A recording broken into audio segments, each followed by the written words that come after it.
At the end of 1976, the founder of the Friends of the Western Buddhist Order, whose centres are known as FWBOs, gave a series of talks at the Brighton Pavilion. He presented a dynamic vision of spiritual growth. An individual who has an urge to grow is able to engage with other individuals in a way that would inspire the creation of a radical and new society.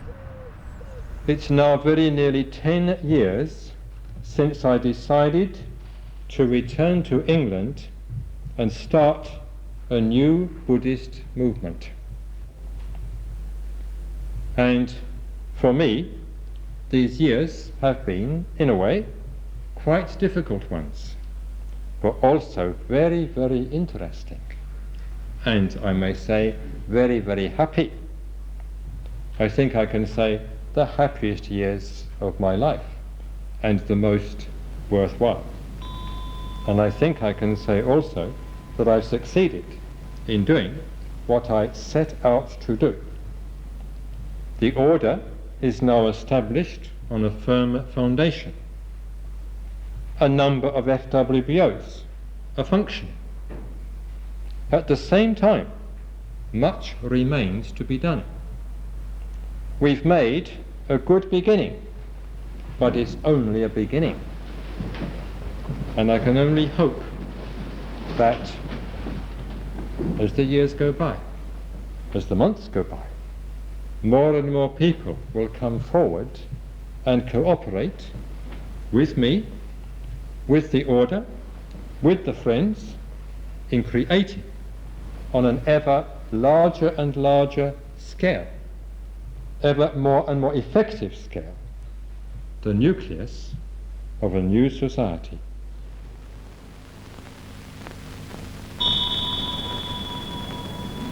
I'm going to give a speech in praise. I'm going to be quite unashamed about it, quite unabashed about it. In fact, even maybe a little bit unbalanced about it. On the FWBO's 10th birthday, Subhuti delivered a eulogy. There was a lot to celebrate, as it was a time of energy and idealism. It was also a time of difficulty.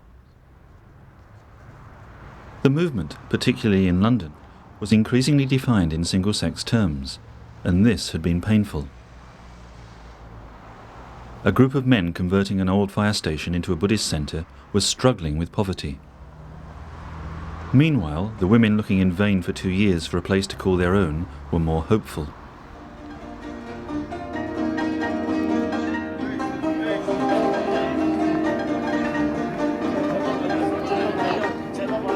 A lot of the stuff we were buying was second hand. We bought it from Bobby, who would come round every other day, I think. Bits of wood, windows, all kinds of things like that. And he would always convince us that it wasn't stolen property. We seemed to be continually having crisis council meetings where we just were about to run out of money. And Loka Metro, who was doing a really good job up in Pundarika fundraising, he'd get a bit more to us, and we just keep going another few weeks. Then the funds dried up, building work stopped, and the community went out to work. For nearly a year, I think it might even be more than a year, we were just doing building work outside. We were getting hardly any work done on our own building.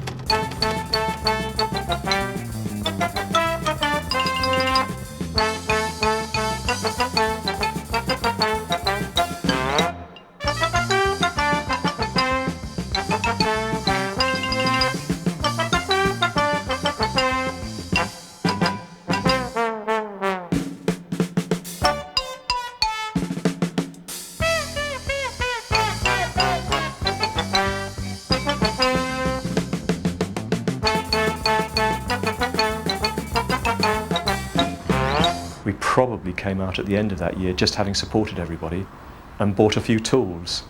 I felt that I'd led all these people and the movement to some extent into a bit of a dead end. It just seemed impossible to do what we'd set out to do, and all we were doing was standing still.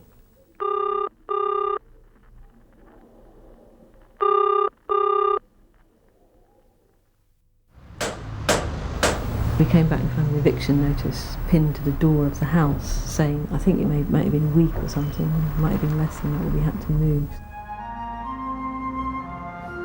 Just before bulldozers demolished their North London homes, the women were offered a 17-room house. It was gutted, had been empty for 3 years, and was a long way from the area they knew. But they took the plunge. There was a pipe coming through in the basement with a bit of water, and that was the extent of the plumbing. There was an outside cold shower, there was an outside toilet which worked, and the rest of the place was burnt out in the basement, burnt out on the first floor, and less burnt out as it went upstairs, no windows. Luckily it was June and it was hot, so we camped out in the garden. So we'd get up and meditate and have breakfast and then just set to organise ourselves, and it was just a matter of like breakfast, tea break, lunch, tea break, yoga practice, supper, and in between we worked away getting the place sort of inhabitable. That was the main thrust of the work, was just to work and get it together, really. Now the challenge facing the 11 women was to build a spiritual community. Apart from experience drawn from retreats, there were no adequate models, either Eastern or Western, to go on. Besides, their teacher was a man.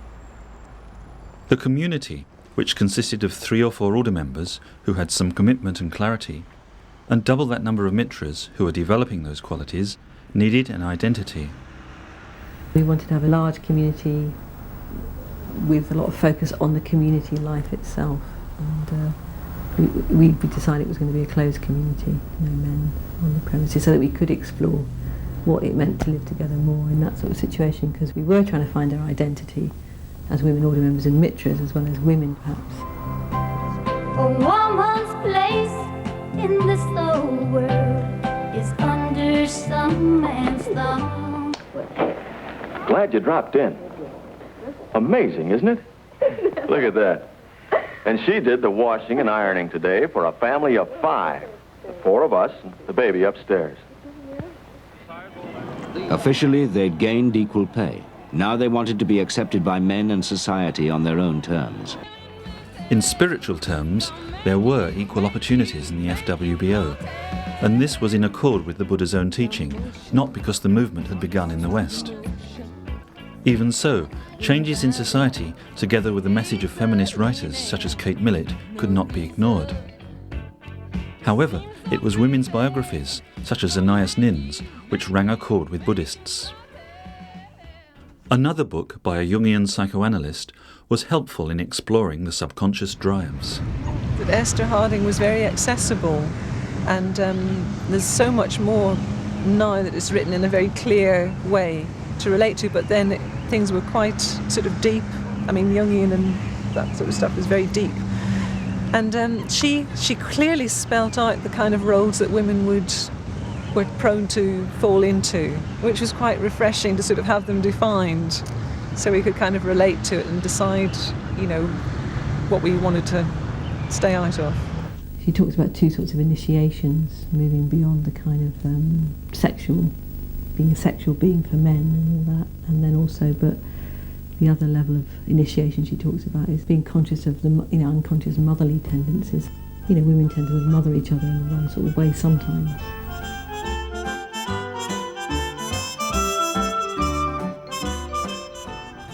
It was the first real focus for women, I think, in the movement, and even people who didn't live there. We had a lot of visitors from different countries coming and staying. We had the first women's Order Mitra events there, working retreats.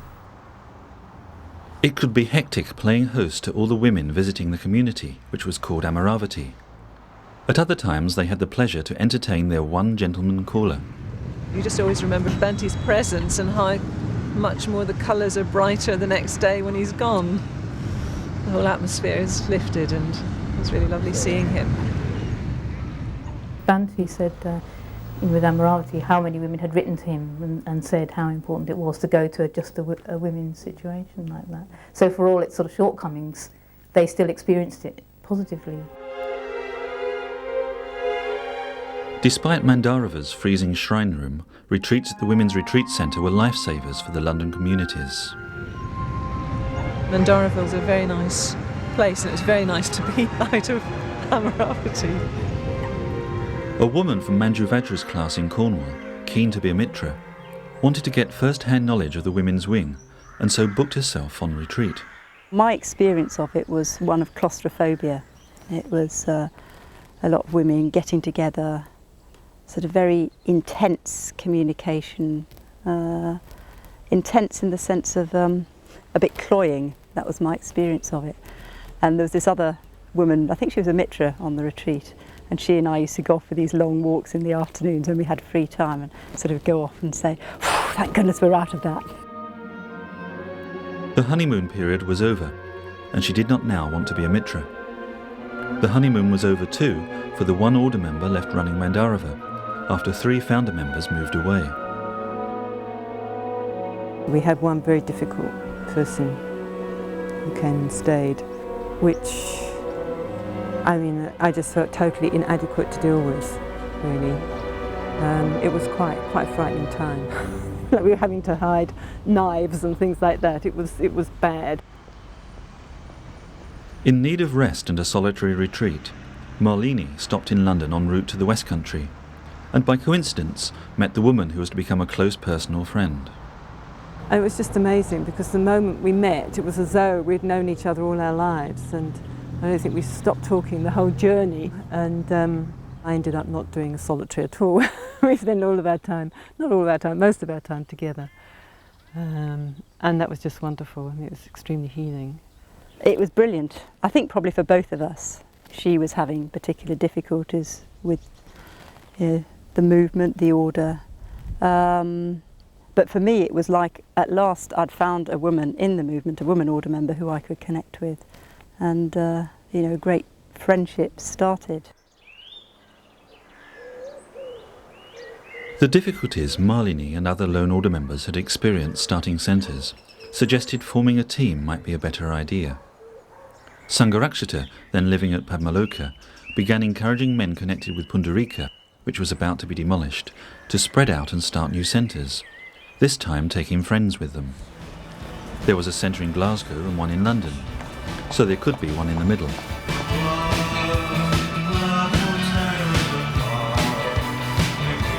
After a year's planning, the team of Sagramati, Ratnajoti and later Ratnaguna began classes at the University of Manchester. Fortunately, the sun did shine sometimes, just as rain sometimes fell on cosy and suburban Surrey. The energy they had built up at the centre was ready to storm a city. Croydon is the large centre of population, it's a big shopping centre, and we did start thinking we wanted to run a whole food shop, and that was very much in line with our ideals, but also it would be another way in which people could work together. Then their ideas of what could be started in Croydon grew and grew. Padmaraja and I especially talked a lot about the future and just spun this dream of a complex. You know, we're not just going to have a whole food shop, but one day we're going to have this place where you'd have a centre and you'd have a whole food shop and maybe a restaurant and a theatre. The first job was to find ourselves just somewhere to have a whole food shop. Fundraising had galvanised energies. Rainbow Transport had transported, Rainbow Decorating had decorated, and Padmaraja had worked at the BBC. At the end of a year they had £3,000, enough to put an offer on 2 and later 3 shops, derelict ones of course. It was 2 shops with 2 floors above. One shop had no floor. It had been burnt, it was almost a write-off. I looked at it, I started measuring it, and I thought, yeah, you could have a community there, and you could have the top floor, the whole of the top floor could be turned into a shrine room. This could be the beginning of a complex. I think we hired 2 skips which we expected to fill with rubble over the weekend. Everybody piling in shovels, buckets, a human chain going through the shop, out into the street, filling these skips. And the energy was so much that by noon on the first Saturday, we'd filled both skips. I was just very, very excited to be involved in it. It was like, in a way, it was like being a kid taken to a playground, and here you were, and here was these, three buildings that you had something to make something out of. I didn't have any experience of any building work at all, but quite quickly I became the plumber, along with Padmotara. I did find being with the men and working with the men great.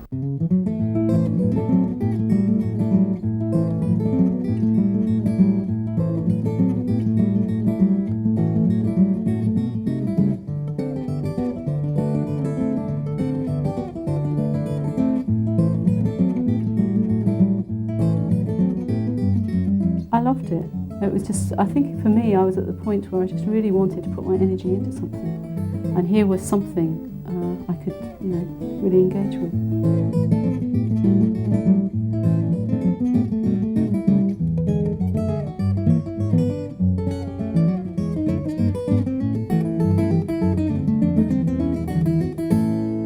Compared to most of Croydon, it was a little oasis, so we call it the Secret Garden.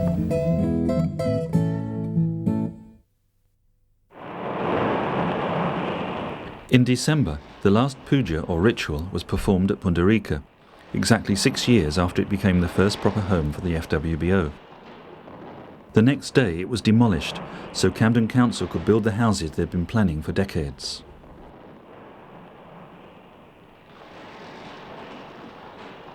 At the beginning of 1978, Sangharakshita made a third visit to Finland, where there were 6 order members, though they could hardly be called a team. The connection that all of us had was to Bhante, primarily. We didn't have so much of a connection between each other or to the movement as a whole. Everybody thought about Bhante all the time and spoke about, well, Bhante said this, Bhante said that, shouldn't we do this, shouldn't we do that? This is what Bhante said. We were very different people. It was very difficult for us to, or any one of us, to gain that sort of perspective, depth and breadth, which would be able to include so many different people. I don't know how much part the lack of training played, how much part was played by the fact that Finnish people generally may find it difficult to work with each other. A new team was forming in London, this time of yoga practitioners under their enthusiastic leader. We used to have about 3 classes a week.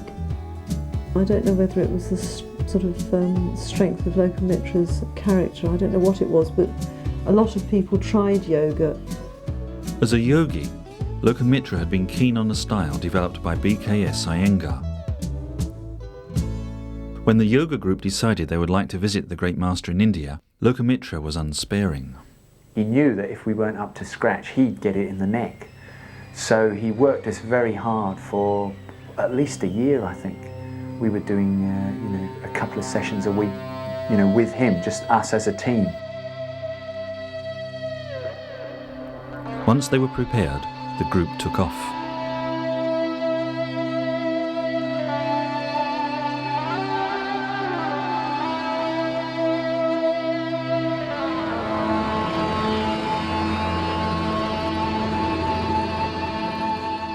Before getting down to serious business with Mr. Iyengar, they went on a pilgrimage, firstly visiting Buddhist ancient sites, before going up to Bhante's Vihara or monastery in the Himalayas. I met various people who'd known Bhante when he was in Kalimpong, including Dado Rinpoche, and everyone was so thrilled to hear of him and to hear that he was, well and teaching in the West, and that he'd actually got, a substantial body of followers. Lokamitra saw the trip as a chance to practice chastity, and so became an anagarika, or homeless one. Wearing anagarika robes could also help the FWBO be taken more seriously in India. He spent most of our week in Kalimpong trying to get in touch with the Qazi of Sikkim by phone. Lokamitra had now begun methodically tracking down Sangharakshita's old friends from the past. He saw that the way south to Mr. Iyengar in Pune passed through Nagpur, where there were more old friends. Stopping there turned out to be most auspicious. We went to see the person who used to translate for Bhante, an old Brahmin, advocate Kulkarni. And going through the town, flags everywhere, it's decorated, you know, all parts of the town, and we just didn't know what this was about. So when we got to Kulkarni's house, we asked, well, what's the town celebrating today? So it happened to be the 21st anniversary of Dr. Ambedkar's conversion to Buddhism there in Nagpur. Over recent Indian history towers the figure of Dr. Bhimrao Ambedkar. He was the first law minister after independence and the draftsman of the Constitution. He was also the greatest Indian Buddhist for centuries. Dr. Ambedkar was born into an untouchable caste, and he saw this terrible curse would only be wiped out when, along with millions of followers, he left Hinduism and converted to Buddhism. 21 years later, on a warm Nagpur evening, Advocate Kulkarni urged his guests to join the crowds celebrating the first mass conversion. So he hailed one of these rickshaws. So this little old man sat on my lap. It got dark by this time, so we're going through all these streets, completely lost. More people than I'd ever seen in one place, just thousands of people, and complete mayhem. And we went right up to the front, and there was this stage, you know. So he said, right, well, you know, Lokamitra's a monk, he's got to go on the stage. I was taken right to the front and placed on one of the two platforms there. One was for the politicians, the higher one I may add, and the other was for people in robes. Loads and loads of speeches, most of them I couldn't understand because they weren't in English. They got Lokamitra up to make a very short speech. I spoke to the crowd for about 10 minutes, I suppose, about 12 o'clock at night after the politicians had gone. I didn't really know what to say. I had one bhikshu in silk robes trying to tell me what to say. I think people were sort of telling me at the time what this was all about, but I'd never heard of Ambedkar. I mean, I really didn't know who Dr. Ambedkar was. His significance really didn't strike me until many years later. And the next day I just came to this area and just wandered around and saw all these people, very poor people from villages, with such great devotion, obviously, for Dr. Ambedkar. And almost in a flash, I just saw,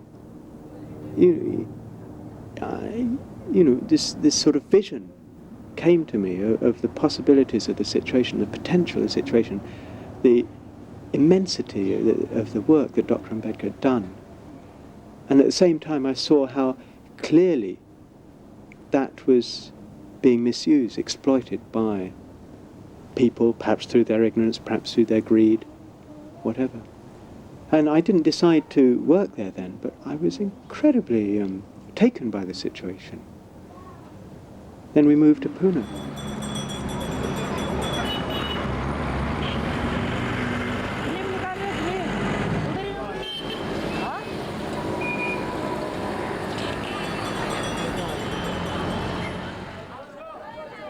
Whilst Mr. Iyengar set about stretching their bodies, his students were discovering more about the Buddhist revival in India. Dr. Ambedkar died only weeks after his conversion, and during the 50s and 60s, Sangharakshita had done what he could to help the bereft followers. In the late 70s, their situation was, if anything, more desperate. I found much more important in a way than the yoga was giving talks, taking meditation courses for local Buddhists. There was a tremendous demand. And Bhante had said to me, I think in a letter, we'll see, whether you think we ought to start a centre there, whether the situation is ripe. And I knew the situation was ripe. I knew we had to start a centre there. It was so obvious that there was this tremendous enthusiasm for Buddhism, and yet no one was doing any effective teaching there at all.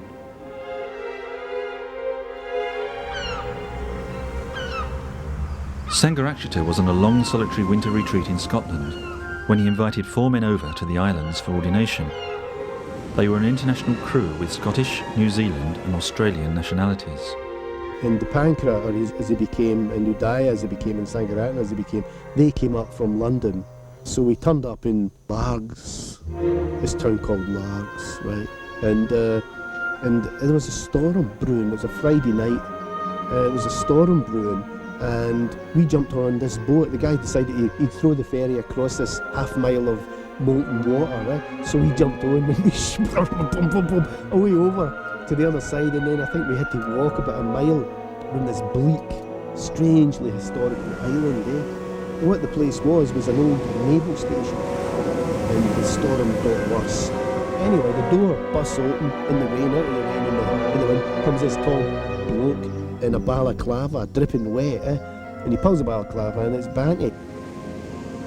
Bunty was apparently most impressed with the spiritual potential of New Zealand, and this perhaps explains why he gave the man from those islands a name which translates as dawn. Udaya, seen on the left, is no longer a member of the order, but in those days he was a key player in the story of the Auckland Centre. Many other people were, as in any historical event, inevitably involved. However, Udaya's boundless energy was crucial. Udaya came back very fired up, very inspired, and immediately wanted to move the situation on. And at a council meeting he became the chairman of the Auckland Centre and really set about creating I think a spiritual community, really. I'd left my marriage at that point, and was so quite sort of keen to live in a men's community and put into practice more fully right livelihood. I'd bought a business. It did have quite a few machines, so some of the others like Puruna and Udaya and another young man, Trevor, did some work in carpentry.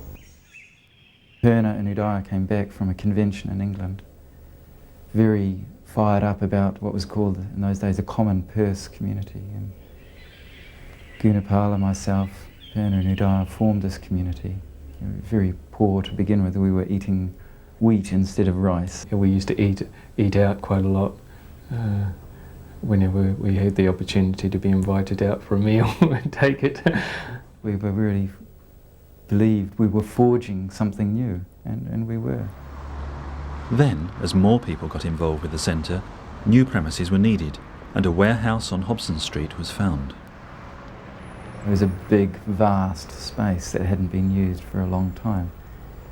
We all chipped in and worked very hard, and in the end created what was, I think, probably the biggest centre in the movement at the time. It certainly was the biggest shrine room.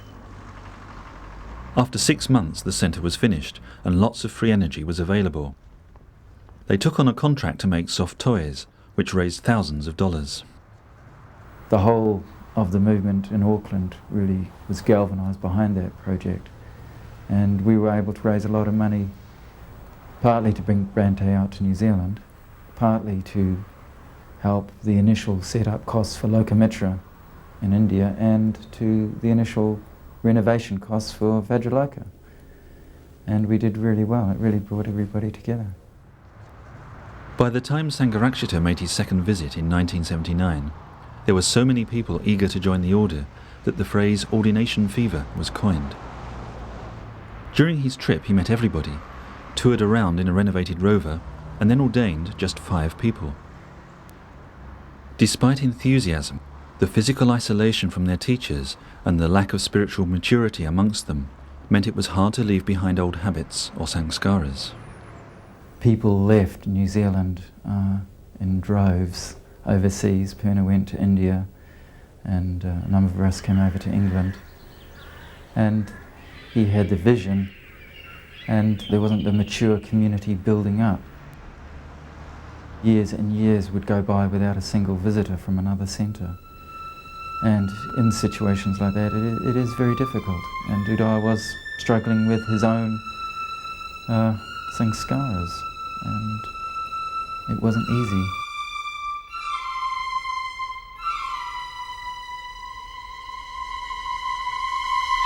It's very, very difficult to progress spiritually 12,000 miles away from your teacher.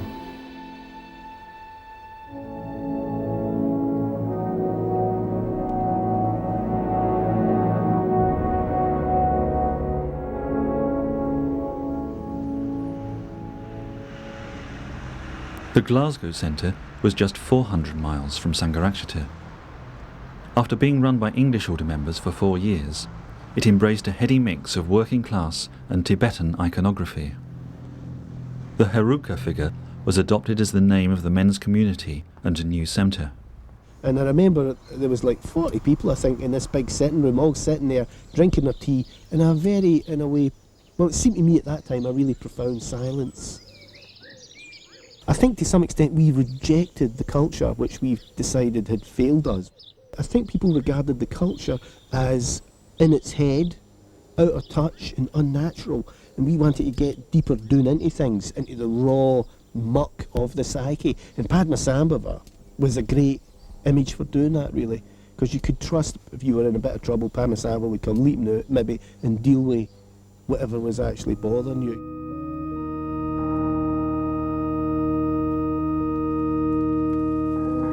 In India, even today, yogis are very often fond of meditating in cremation grounds, especially tantric yogis. And Padmasambhava also for many years followed this practice. Retreats run by the centre over the following years were well known for engaging the emotions in ritual. They liked just as much to play Sangharakshita's talks.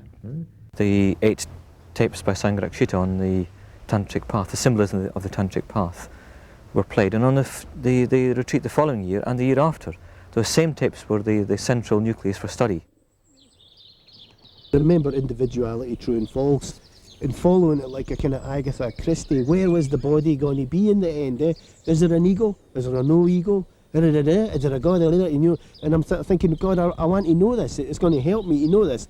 And then Banty pulls it out like a rabbit out of the hat, and we have this, and here's the truth.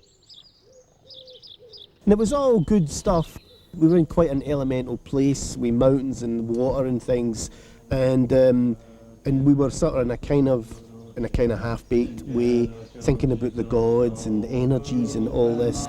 Sometimes chanting would go on for maybe 1 hour, and just when you think it was dying down, the second wind, the third wind and the fourth wind would rise, and the chanting would continue. And this had a very, very strong effect upon people.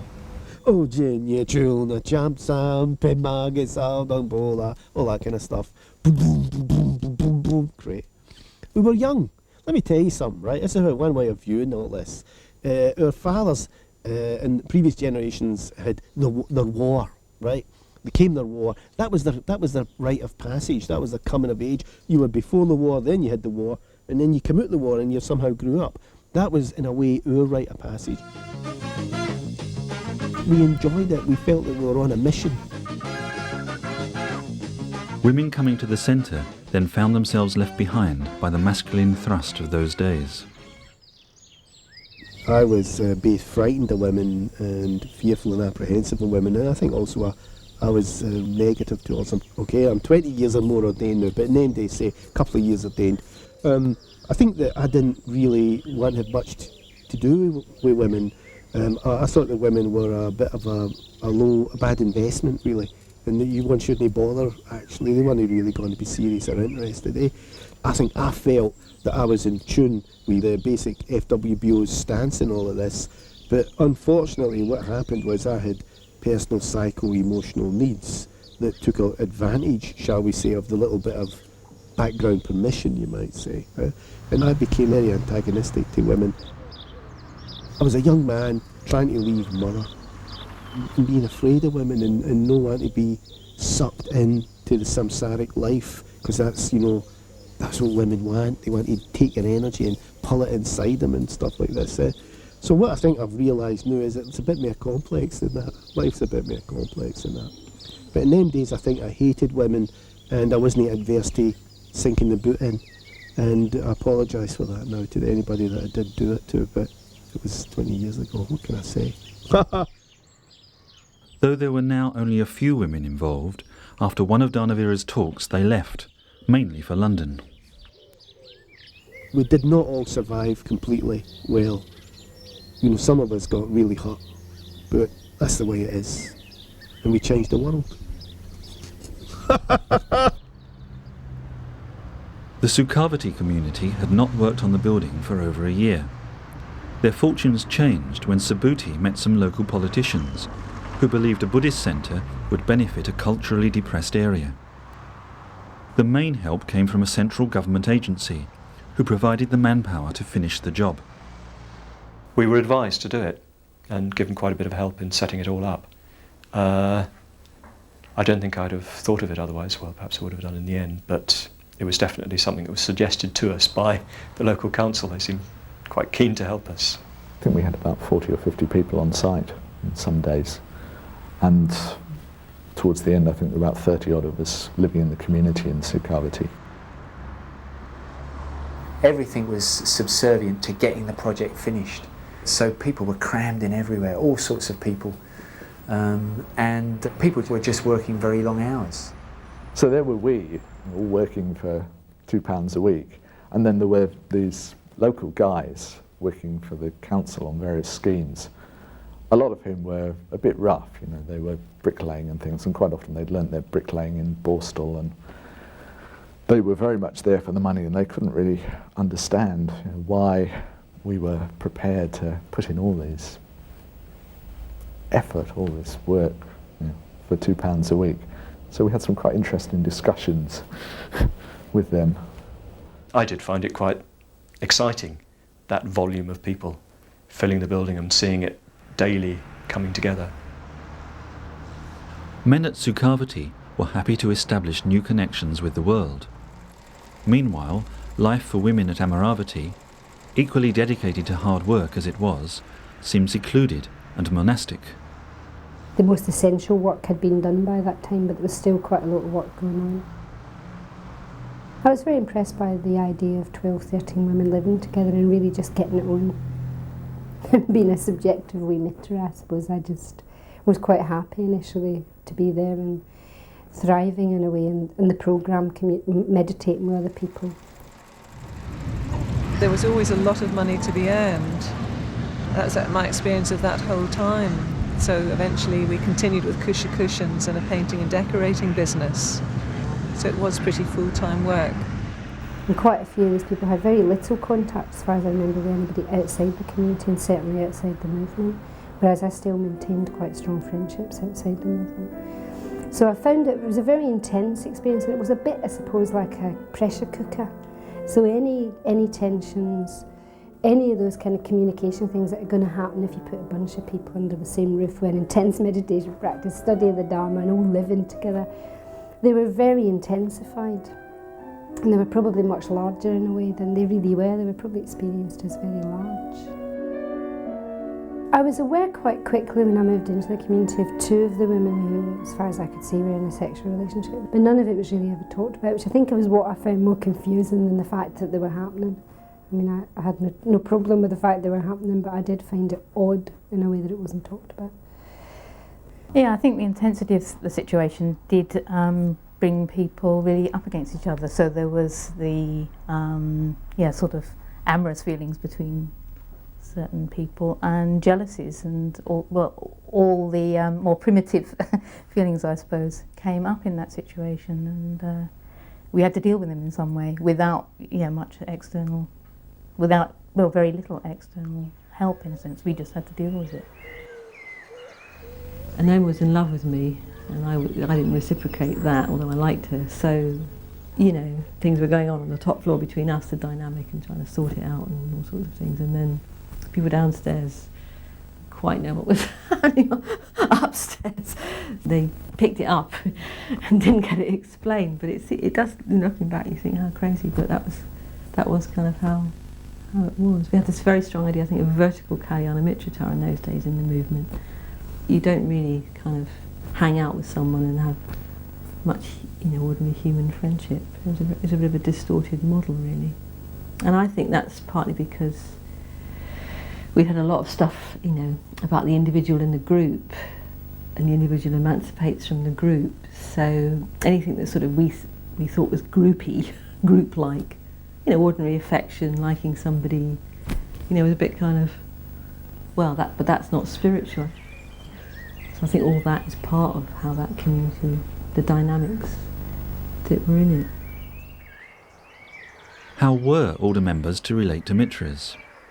Westerners, including those at Amaravati, usually found the business of developing Kalyana Mitrata, spiritual friendship, confusing. Bhante had talked about a mitra's relationship with an order member as being mainly a vertical spiritual friendship. Unfortunately, they assumed this meant behaving at all times as a fully developed individual, and never lowering themselves to being a member of a group.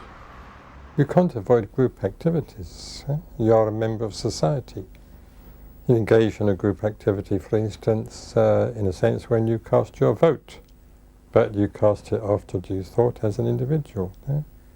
So the same principle applies, in other situations. I don't think an order member getting to a mitra can at once expect the mitra to look up to him and her. I think there must be, as it were, open-ended, free, mutually respectful communication. And then if the order member really is an order member, really is more committed to the three jewels than is the mitra, that will emerge in the course of the communication, in the course of the exchange. And the mitra, if he or she has any feeling for the Dharma and the spiritual life, will be able to recognize that. And in that way, a relationship of vertical Kalyana Mitrata will be established. The devil is in your flesh! The evil spirit of Grandier has taken possession of your souls! Now you resist him, but soon he will have his way! You will scream! Yes. You will blaspheme! You will no longer be... In his essay, Buddhism and Blasphemy, Sangharakshita argued blasphemy was an unconscious, though natural response to deep feelings of oppression. Intellectually, many people appear to have rejected Christianity, but below the surface still feared what could be called God's power. Religious freedom in the UK was precarious. In 1977, an archaic law was used to prosecute a gay newspaper for blasphemy. Sangharakshita wrote that people should not be prosecuted, but even at times encouraged to try a little therapeutic blasphemy. With that in mind, some good Catholic girls on retreat at Mandarava decided to give it a go. After the puja, each evening here in the shrine room, we went into one of the barns and we made these two huge crucifixes out of two very, very large planks of wood and nailed them on. And, well, I remember for some reason beating this crucifix with a big heavy metal chain. I think it was like symbolic of loosening, letting go of my own chains that were constricting me. Damn Christ and his accursed religion! It was just very strong to just shout and, well, positively, therapeutically blaspheme against this God figure, that had just so dominated our lives without us even really realising it. In all, Mandarava lasted 2 years as a retreat centre. Originally, Varaprabha had sold her London house to help set the place up, but then after India, she discovered a new direction for her life. After a while I decided I wanted to have a child, and which partly I think was a sort of biological thing, a sort of physical thing. There was just a caretaker living here. The community had folded and people had scattered. So in the end I asked for the place back. So I then moved to London and moved into the same community as Padma Shuri was in. And things started to change quite dramatically for me after that. From the start, the FWBO was designed to encourage liberation of the individual, clear of the influence of well-meaning but non-Buddhist committees and so on. Though the centres were autonomous, and there was no equivalent of the Pope, there were now structures and even institutions in place. Was there not a danger someone would feel quite frustrated by the FWBO? Nowadays we tend to think that rebellion is a good thing per se, but I think that's a wrong view. Rebellion is only necessary when there's something which really ought to be rebelled against. And I certainly don't think that the FWBO or the WBO has yet reached a point where anybody seriously interested in Buddhism can rebel against it just because it's a 25-year-old tradition. I think that would be really quite adolescent. Also, I think people should reflect that it isn't easy to start a new movement. And I myself would rather not have started a new Buddhist movement. I would have been much happier if a movement like the FWBO had already existed and I could have simply joined it and contributed to it. That would have saved me a lot of trouble, so to speak, even though I have in a sense enjoyed founding and helping along the FWBO. But it has involved a lot of expenditure of energy that could have been perhaps, more positively employed had there been an existing framework within which I could have functioned. Lokamitra finished a quick fundraising trip to England and, taking his first team member with him, went back to India on a mission.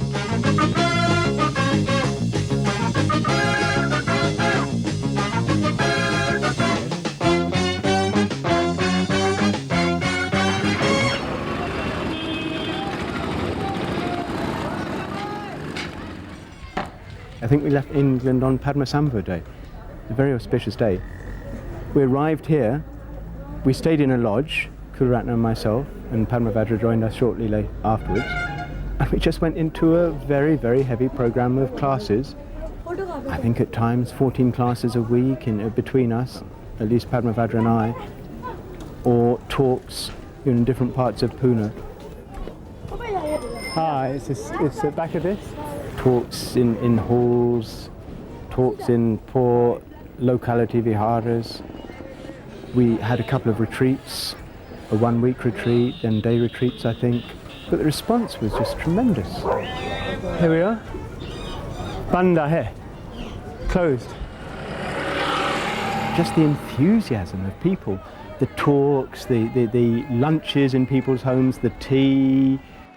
I don't think I'd ever been able to work so wholeheartedly for the Dharma in my life before. You're feeling that you were doing everything you could.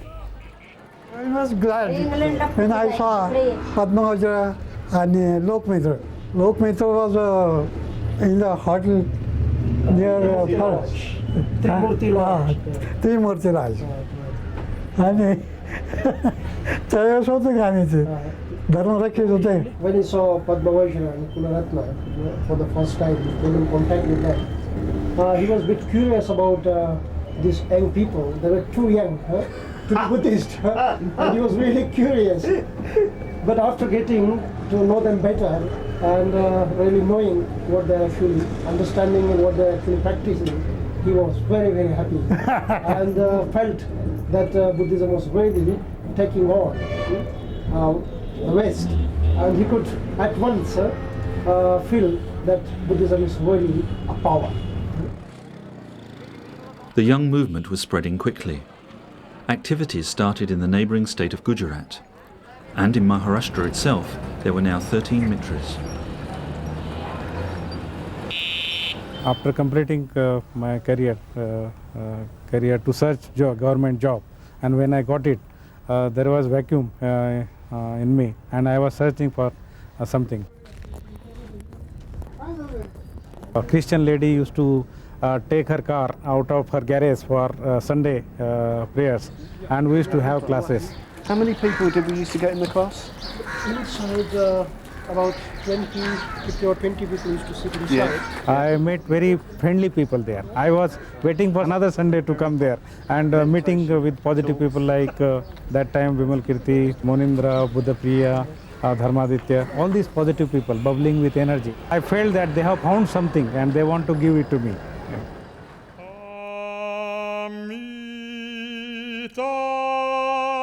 The new London Buddhist Centre, in its third and last phase, was about to transcend the bricks and mortar of the old fire station to become what it had always been in the minds of its creators, a Pure Land.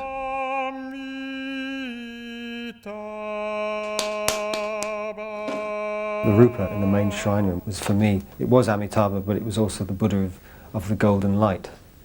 And of course the colour gold figures quite strongly in that shrine room. Obviously it's a gilded Rupa, but the walls are a golden colour as well. Bhante said that he just wanted a figure of the Buddha, and just facilities for the 3 traditional offerings. So, with that brief, I was left with, colours, textures, and so on. I don't want to reproduce Oriental art. I'm quite happy to produce something very, very simple.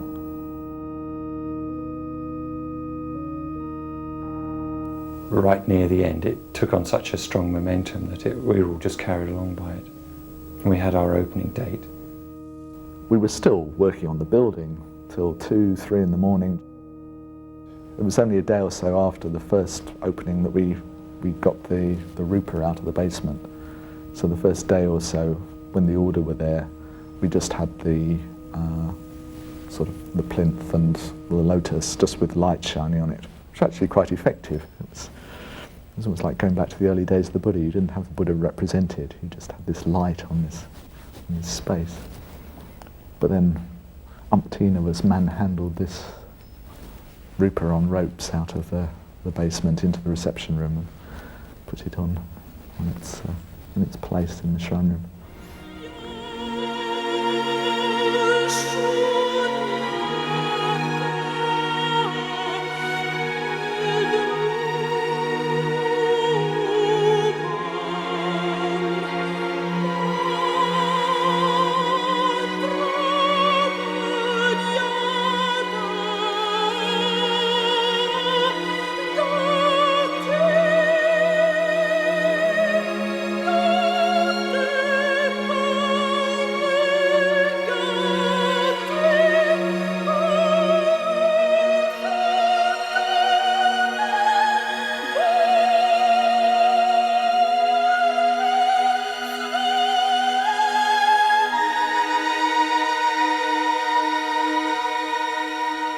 And I think that Attila is very, very much the hero of that project.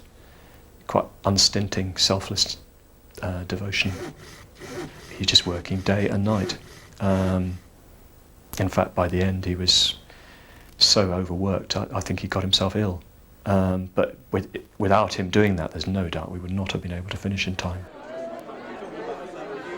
For a week at the end of 1978, the public came in and celebrated the opening of Europe's largest Buddhist centre. The team who had built it had been joined over the last year by other work teams living locally. A Buddhist village atmosphere had become a tangible reality in Bethnal Green. As for Subhuti, besides leading the 4-year project, he has continued to guide the LBC to the present day. What we'd effectively done, albeit in a blundering and inadequate and flawed way, we'd created a total Buddhist environment. That was the sort of, the discovery that we made, that, you could live, work and practice together. And so out of that came this whole idea of the new society. Full-time engagement emerged as the pattern of the FWBO. Buddhist practices learnt at a centre spread to home and workplace. As businesses were generally started as cooperatives, the 3 C's of the FWBO came into existence: centre, community and co-op. The catering for Sukhavati builders, begun in a couple of disused shops, became a successful cafe run by women. Whole food market stores became a shop. Window cleaning, candle making, publishing and printing businesses developed. Though the work was often low skill, it gave everyone the chance to work with friends. The 3 C's had wider implications. Taken as a whole, they could be an inspiration for a radically different society. As well as being more effective in the world, Sangharakshita believed it was important for people in the FWBO to deepen their practice of meditation. There was a Welsh farmhouse, empty for 20 years, that could be an ideal place for a community devoted to meditation. Once the new London Centre had been built, the idea was just to go to Wales, to take all the energy that had gone into that and set up this retreat centre.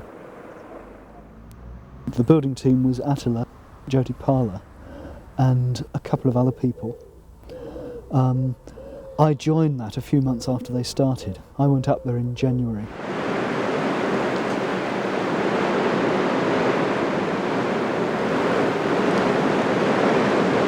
The place was covered with snow, They had no electricity, and they didn't have any real transport.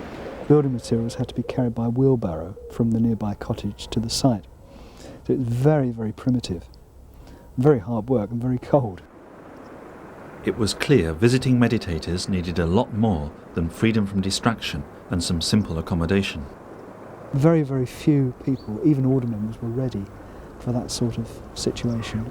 What we actually needed was to set up a teaching centre, at least for a few years, until we'd sort of got through this bottleneck, so to speak. Over the next decades, the meditation of thousands of men and women was transformed by the teaching team at Vajraloka, as the place became called. Namo Sanghaya.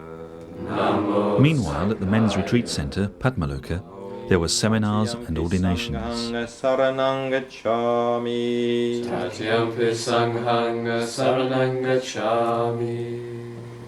Then at this point I put a question. Tisaranagamanaga Sampam.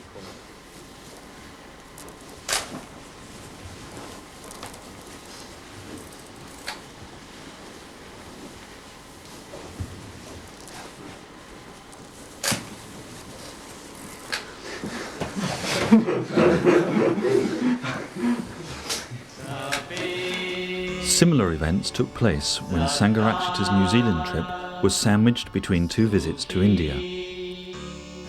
Bakul and Dharmarakshita were the first Indians to join the order, to be followed on the second visit by another 8, including Dharmalochana.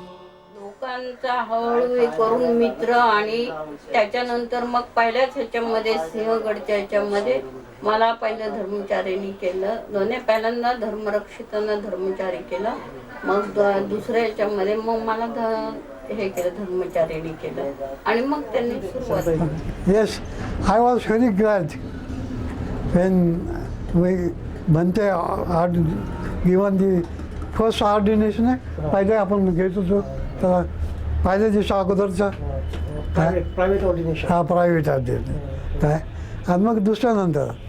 पण मला एकच दुःख झालं की माझ्या घरातली माणसं कोणी नव्हती काय, की पाहिलं तर माझ्या डोळ्यातून आशू राहते, डोळ्यातून आशू राहते. It was so expanding, as if you felt, well, you just don't belong to this particular tiny place, you belong to the whole universe. It is so expansive and it gave so much joy. And I was personally filled with so much gratitude towards Bhante that actually tears started rolling down out of my eyes after the ordination program was finished. Bhante's visit was an education in itself for Europeans who still had little experience of teaching the Dharma in India. He did various ceremonies, name-giving. So I don't think he did a marriage ceremony, but I think he set out to show me all the basic things that would be expected of me. But I saw the tremendous feeling people had for him. There were people in the holy places I met who knew of him and thought so highly of him but hadn't seen him for 15 years or so. And then there were his disciples among the newly converted Buddhists in Maharashtra who had such faith in him, and I felt that I was caught up in something so much bigger than I'd understood I was in the West.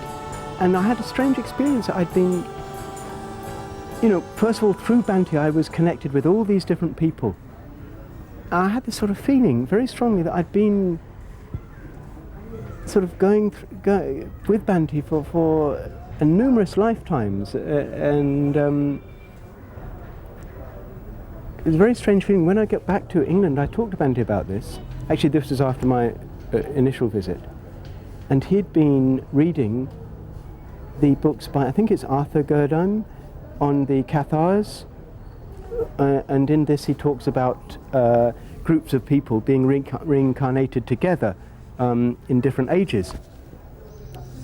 It was a very, very interesting experience for me, because this is what it seemed to be the case. I can't say whether it is or not, but certainly that was a feeling I got when I was in India. A couple of years later, the Croydon Centre, with shop, restaurant and arts activities, was evicted from the site so a new bus station could be built. would nothing remain of 4 years' hard work. We got £27,000 worth of compensation for this lease. Plus we got resited into the high street where the current Croydon Centre and Hotmeads is. But it all happened very, very quickly, and as soon as we'd agreed the deal with the council, we closed. Within a day or two of us moving out, the bulldozers moved in, and the whole place disappeared. And I remember walking away with Padmaraja, having just watched this happening. And we were both quite surprised, I think, to start with, that we didn't feel more affected by it. We weren't actually that sad. And we were musing over why that was. And as we walked away from this site with the sound of the bulldozers in the background, it dawned on us that in a way what we'd been doing over that time wasn't really mainly building up a whole food shop and a restaurant. What we'd mainly been working on were just friendships and connections between us within the Sangha. We'd been building a Sangha, and we were taking those connections away with us. And that has been really special, and in a way I'm quite pleased that we lost that building, because it just made it clear, you know, what had really been important and what we've been doing. It hadn't been the building, it had been the people.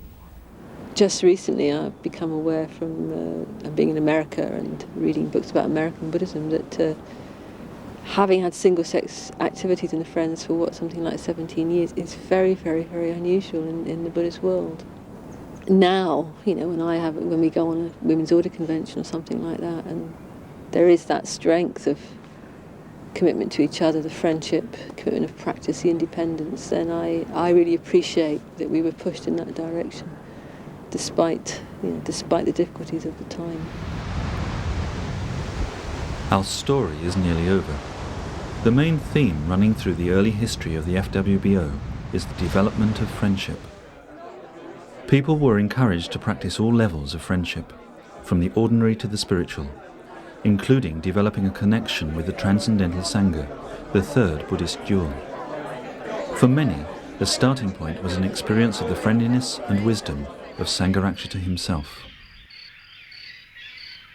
15 years had passed since Sangharakshita left India for the West, and, as he had on 100 other occasions, he witnessed the effective going for refuge to the Buddha, Dharma and Sangha of young Mr. Manwatka, and gave him the name Sudarshana.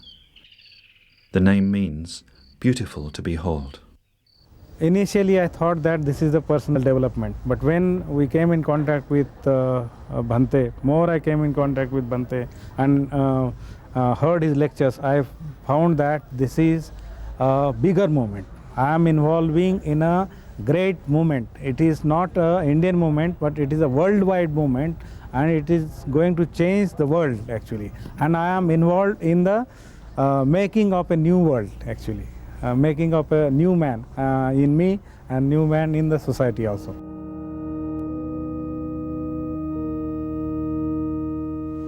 You know, I think Bhante in a way was helping us to understand what Sangha was as time went on. He didn't show everything at the very beginning. He was always taking us deeper and deeper. So we were discovering for ourselves that time, and I think in Finland that happened, in New Zealand that happened, and in India it definitely happened, and it was a very hard initiation for people, but they survived. Yes. Thank you very much. Good. Well, I hope you've got something there. On the paving sprinkled with perfume. On the paving sprinkled with perfume. I scatter handfuls of beautiful flowers. I scatter handfuls of beautiful flowers.